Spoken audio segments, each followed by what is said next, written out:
آج ہم آپ کے سامنے اسم، فعل اور حرف کی وہ علامات کہ جو نحو میر کے اندر بیان کی گئی ہیں وہ آپ کے سامنے بیان کریں گے، اور ان کو یاد کرنے کا جو آسان طریقہ ہے وہ بھی انشاءاللہ آپ کے سامنے آج بیان کیا جائے گا۔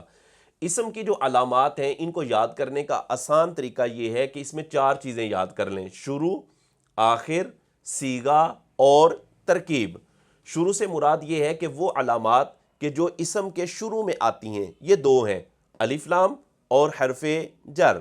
اور وہ علامات کہ جو اسم کے آخر میں آتی ہیں وہ بھی 2 ہیں: تنوین اور تائے متحرکہ۔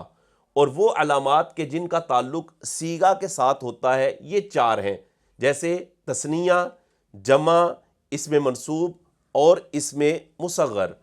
اور وہ علامات کہ جن کا تعلق نحوی ترکیب سے ہوتا ہے یہ بھی 3 ہیں: مضاف، موصوف اور مسند الیہ۔ اور ان کو یاد کرنے کا آسان طریقہ یہ ہے کہ ان تینوں کے شروع کے اندر میم آ رہا ہے۔ مضاف یہ بھی اسم کی علامت ہے، موصوف ہونا یہ بھی اسم کی علامت ہے، اور مسند الیہ ہونا یہ بھی اسم کی علامت ہے۔ فعل کی علامات کی طرف چلتے ہیں۔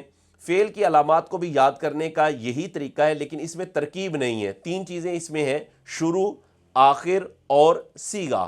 شروع سے مراد وہ علامات ہیں جو فعل کے شروع میں آتی ہیں، یہ 4 ہیں: قد، سین، سوفا اور حرف جزم۔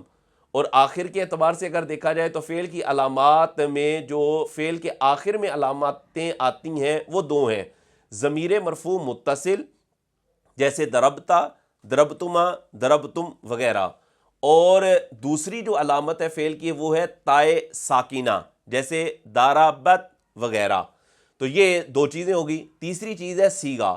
فعل کی علامت میں صیغے کے اعتبار سے اگر دیکھا جائے تو 2 چیزیں نحو میر کے اندر بیان کی گئی ہیں: امر اور نہیں۔ امر ہونا یہ بھی فعل کی علامت ہے، اور نہیں یہ بھی فعل کی علامت ہے۔ اور نحو میر کے اندر یہ بات بیان کی گئی ہے کہ اسم اور فعل کی علامات جس لفظ میں نہ پائی جائیں تو یہ حرف کی علامت ہے۔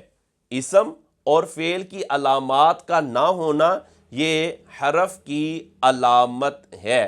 تو یہ اسم، فعل اور حرف کی علامات ہم نے آپ کے سامنے بیان کر دی۔